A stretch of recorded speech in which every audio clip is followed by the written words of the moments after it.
My friend Heather asked me, how can you be so positive in a world so full of people who hate us and want us to be gone?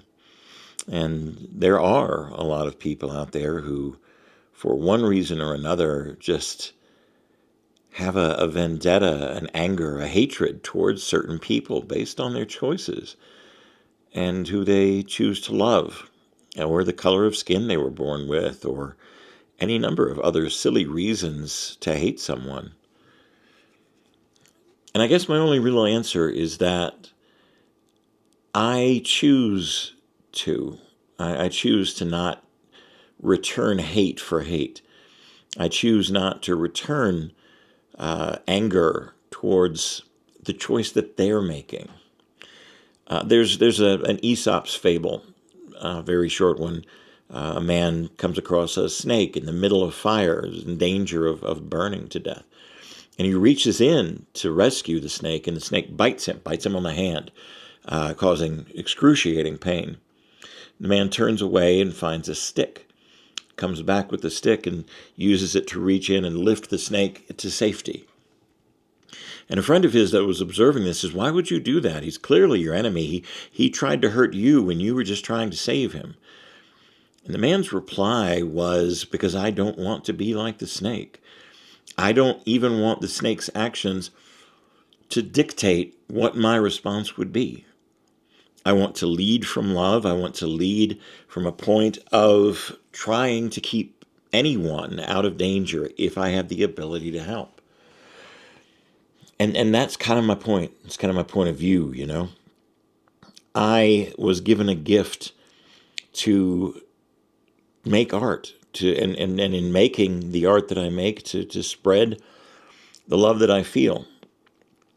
There's a little more crystal example. I know what it feels like to hate people. I know what it feels like to be angry with the entire world. I know feeling a sense of wanting vengeance for no particular reason and for some very good reasons. The ability that I eventually had to forgive the man who murdered my mother, for example. He never saw any kind of justice, still walking around free. And I have an anger about that, but I will not let my anger lead to a hatred. Anyway, in living this hateful life, I was given kindness by strangers. I was shown love by people who had nothing to gain from me. While they didn't condone my hatred or my anger, they didn't change their attitude towards the world because of it. They showed me love, and in showing me that love, it eventually led me out of anger and hatred. It led me to a place where I can worship love, where I can exude love to the world around me.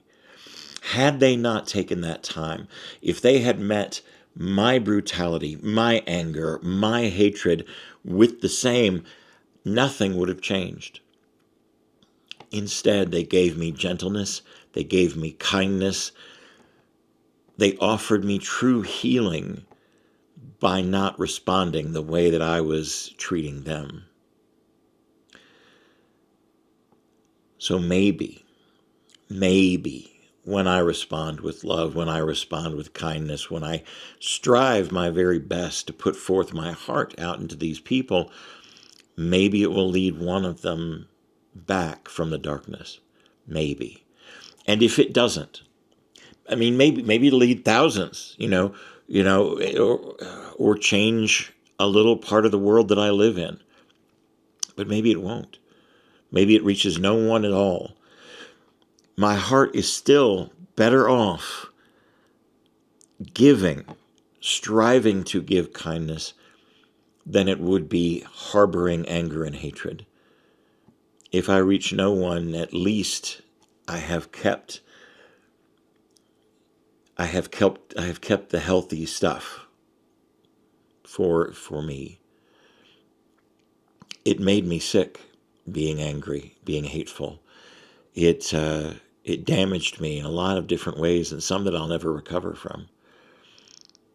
But I got led to love with love. And you will never bring love in another person through anger or hatred. You'll never change the world for the better by reciprocating hatred with hatred. Only love can endure. Only love can overcome. And in some cases it won't. But it has the potential to. It has the ability to. Where hatred doesn't. That's the long answer to that question. I guess I've kind of walked all the way around it, Love from strangers led me to love. Hatred from strangers led me to more hatred until my mind and my heart was changed. And love changed my mind. I hope there's love where you are.